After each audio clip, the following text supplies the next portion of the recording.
听说还有很多朋友不知道怎么捻动球拍，那今天我来教大家。比如说，很多朋友都知道需要把大拇指顶在鞋棱上，可是他却忽略了一件事，就是手指间的捻动效果。如果我大拇指是顶在鞋棱上的，我是没有办法再做捻动的，它是不能动的。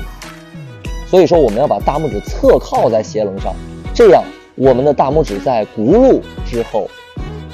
就可以轱辘到正宽面了球拍的。也就是说，我现在大拇指才具备了捻动效果。那我们接着看剩下4个指头。如果说我的食指是拿着球拍的状态，虽然这时候我虎口空，但是因为食指已经贴住球拍了，那所以说它现在也并不具备捻动效果。所以我的食指必须要适当的留空。那这样我的食指和拇指之间就存在了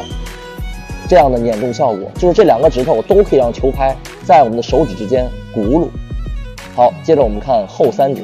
那后3指决定了我们的反手发力，也就是我们反手在发力的时候是后3指往回搂，大拇指往前顶，完成的手指发力。那所以说，如果我们的握拍尽管2个指头都具备了捻动效果，但是呢，我的球拍却在我的手心处，我捻了它也没有办法进行手指的发力。所以说我们还要保证球拍的拍柄要离开我们的掌心，大概在指根下面附近。OK，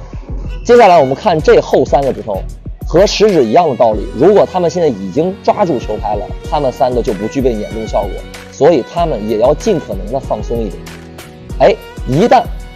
这几个指头和球拍之间都留出了缝隙，那么我们这个5个指头呢都具备了捻动效果，而且可以进行手指发力。那么现在是一个可以进行捻动球拍手指发力的状态。我们还要注意，做这样的发力，手指还不能够太松，因为如果一旦达到这种太松的状态，尤其是初学者，他的球拍就会失去稳定性。所以最好的状态就是保持手指之间的缝隙，5个指头都具备捻动效果，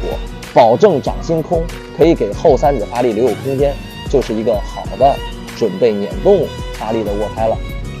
人在家中躺，球技心中长。